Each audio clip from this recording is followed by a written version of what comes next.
24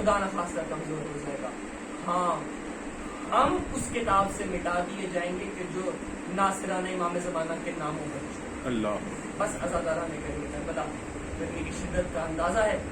حج کے عنوان سے یہ کچھ باتیں تھیں، کچھ غدیر و کربلا سے متعلق باتیں تھیں کہ جب بھی یہ ایام آیا کرے ذہن میں رکھا کیجیے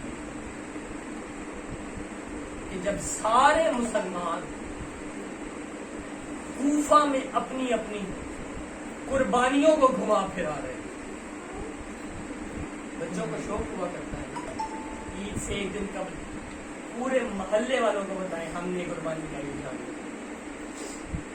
اللہ اکبر. بازار قصابہ میں 3 سے 4 لاشیں رسیاں ڈال کر گھسیٹی جائیں. اللہ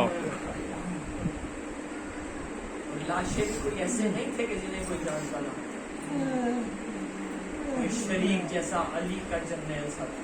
اللہ فقط تنہا شریک کی لاش نہیں تھی، شریک کے بیٹے محمد کی لاش بھی ساتھ ساتھ گھسیٹی جا رہی. یہ تو فقط شریف قوم تھے نا. سمجھ میں آیا کہ تلوار کی تلے آ گئے. ان کے ساتھ تیسرا لاشا ہانی بن عروہ کا لاشا. ہانی کوئی عام شخص نہیں. مقاتل نے لکھا جب باہر نکلتے تھے پورے کوفہ میں 12,000 اسلحہ پوش افراد ساتھ ہوتے. آج بھی کسی وزیر اعظم کے ساتھ 12,000 کا اسکواڈ نہیں ہوتا. مگر کوفہ میں کیسا انقلاب آیا کہ جس کے ساتھ 12,000 افراد ہوا کرتے تھے وہ بازار قصابہ میں چلا چلا کے کہہ رہا تھا ان بدبختوں نے میری ناک توڑ دی، اب یہ میری گردن بھی کاٹ دی. میری خیر ہے مسلم کو بچا لو. مگر کوئی نہ تھا کہ جو مسلم بچا لیا. نتیجہ کیا نکلا؟ چوتھا لاشا اور کسی